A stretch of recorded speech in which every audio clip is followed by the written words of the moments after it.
For nearly 40 years, Lake Apopka was one of Florida's worst environmental disasters. The water was polluted, the famous fishing industry collapsed, wildlife died, and one of Central Florida's biggest tourist destinations seemed to be disappearing. Then Florida decided to fight back. For decades, thousands of acres were turned back into wetlands. Water flow was changed, pollution was attacked, and eventually, the lake itself underwent massive cleanup and restoration. The broader effort has been estimated at more than $1 billion. And today, boats are back on the lake, people are fishing again, native underwater plants are returning, and an 11-mile road takes you through restored wetlands filled with Florida wildlife, and it's completely free. So how did a lake that looked finished come back? This is Lake Apopka. When Lake Apopka was a fishing destination. It may be hard to believe looking at Lake Apopka today, but this was once one of the most famous fishing lakes in America. Anglers traveled here from all over the country. Fishing camps and hotels surrounded the shoreline. People came to spend their vacations on the lake, and this wasn't some remote wilderness. Lake Apopka was one of Central Florida's earliest major tourist destinations. Imagine the lake decades ago. Fishing boats everywhere. People standing on docks before sunrise. Guides taking anglers out looking for trophy bass. Hotels and fishing camps filled with visitors. For a time, Lake Apopka was exactly the kind of place people traveled to Florida to experience. Then we started changing it. In the 1940s, thousands of acres of wetlands along the North Shore were drained and converted into farmland. Those wetlands had been part of the lake's natural filtration system. Then, in 1947, a hurricane destroyed much of the underwater vegetation. Agricultural runoff continued carrying nutrients into the lake, and phosphorus helped fuel enormous algae blooms. The water became murky. Sunlight couldn't reach the bottom, the underwater plants disappeared, and eventually, the fishery collapsed.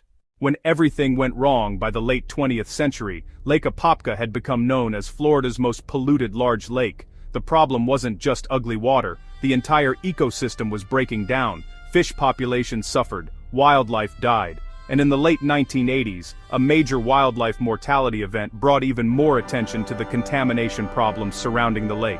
Something had to change, so Florida began an enormous experiment. Could an entire damaged ecosystem actually be rebuilt? The billion-dollar comeback.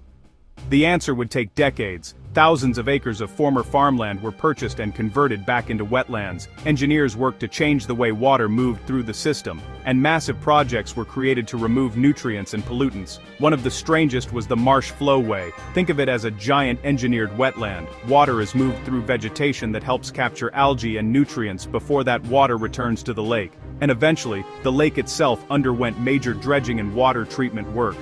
This wasn't one cleanup crew showing up with a bunch of equipment, it was decades of land acquisition, engineering, restoration, water treatment, and environmental work.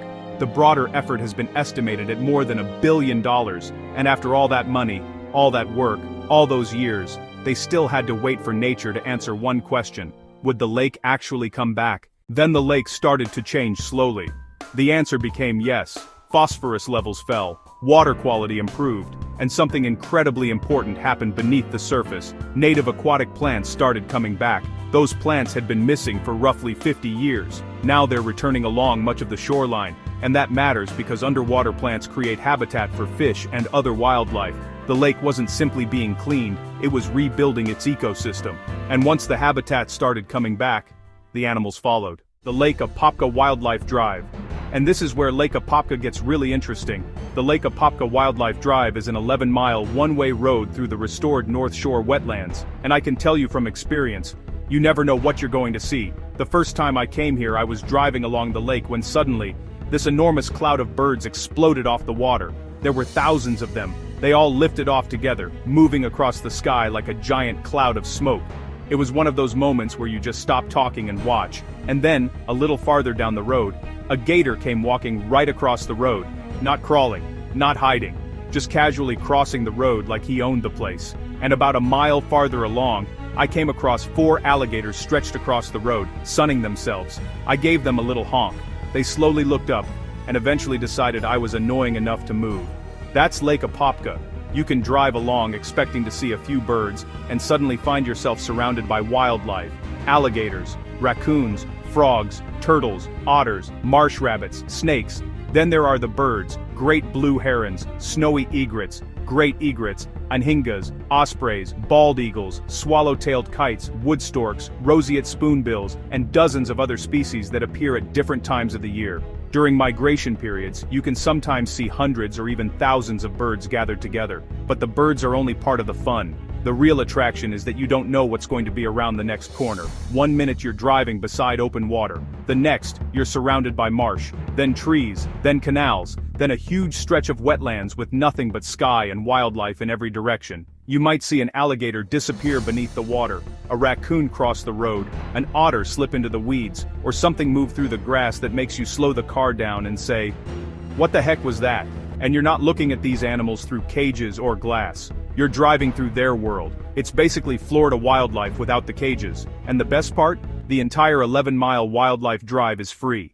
And the fish are back, and here's another part of the comeback that I really like. The fishing is back too, not someday, not after another 20 years of restoration, right now. A few months ago, I decided to come out to Lake Apopka and fish it myself. I wasn't expecting much. I figured I'd give it a try and see what happened, and I ended up catching 3 bass and 5 crappie. And that tells you something. The lake isn't waiting for some future miracle. The fun is already back. Boats are back on the water, anglers are back, bass are active, other fish species are active, and as the underwater habitat continues to improve, the fishing should only get better. Lake Apopka may never be exactly what it was during its glory days, but you don't have to wait for the comeback. You're already watching it happen. The comeback. Think about what you're looking at. A lake that was once one of America's great fishing destinations became one of Florida's greatest environmental disasters. Its wetlands were drained, its water quality collapsed, its underwater vegetation disappeared, its fishery suffered, wildlife died, and for decades it looked like the damage might be permanent, but people kept working. They bought back farmland, rebuilt wetlands, changed water flow, removed pollution, and gave the ecosystem a chance to recover. Now the plants are returning, the wildlife is here, the fish are active, boats are back on the lake, and you can drive 11 miles through the middle of that recovery, for free. Lake Apopka didn't just survive, it's coming back. And if you haven't subscribed to Oddity Atlas yet, here's why you should. We're doing the research so you don't have to. We're finding the strange, unusual, and often completely overlooked things you can actually go see in Florida. And we're not sponsored. Nobody is paying us to send you somewhere because they want you to buy something. If we show it to you, that's what you're going to find when you get there.